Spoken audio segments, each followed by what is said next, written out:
मी Ankita Chaudhari, top news मराठीमध्ये आपलं स्वागत। एक नजर स्पीड न्यूजवर।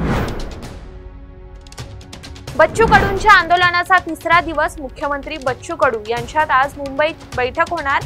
मुख्यमंत्र्यांसोबत चर्चा, मात्र आंदोलन सुरूच राहणार, बच्चू कडू यांचा इशारा। स्थानिक स्वराज्य संस्था निवडणुकीसाठी 100 कोटींचा निधी, ईव्हीएम साठी 50 कोटी, उर्वरित 50 कोटी सहाय्यक अनुदान। महाविकास आघाडीसह विरोधी पक्षांची आज बैठक। 1 नोव्हेंबरच्या मोर्चाची रणनीती ठरणार। मनोज जरांगे पाटील बच्चू कडू यांच्या आंदोलनात सहभागी होणार। राज्य सरकारनं दिलेला शब्द फिरवू नये, मनोज जरांगे पाटील यांची प्रतिक्रिया। पीक पाहणी नोंदणीला 30 नोव्हेंबर पर्यंत मुदतवाढ। महसूल मंत्री चंद्रशेखर बावनकुळे यांचा निर्णय।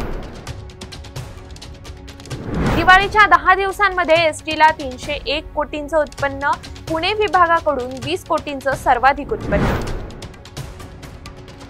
जैन बोर्डिंग जमीन व्यवहार प्रकरण, माजी आमदार रवींद्र धंगेकर तक्रार दाखल करणार।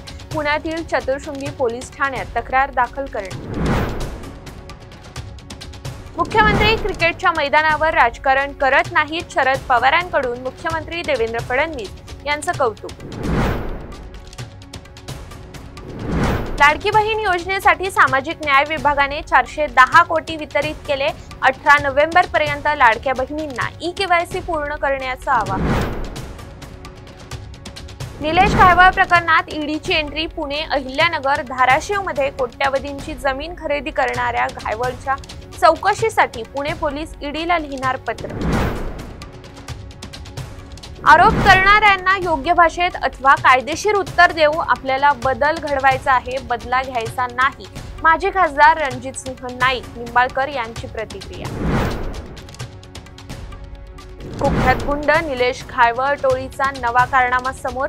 टोळीतील गुंड अमोल लाखेन फसवणुकीसाठी निर्दोष शेतकऱ्याची वापरली कागदपत्र। वारचे माळवाडी पोलीस ठाण्यात गुन्हा दाखल।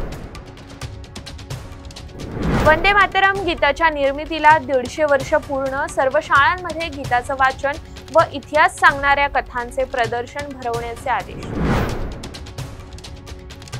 मुख्यमंत्री फडणवीसांकडून रडीचा डाव, 7/12 कोरा करायचा नाही हे सरकारनं ठरवलंय। माजी खासदार राजू शेट्टी यांची सरकारवर टीका। तुर्तास इथेच थांबूया, तोपर्यंत पाहत राहा टॉप न्यूज मराठी। आपला महाराष्ट्र, आपली बातमी।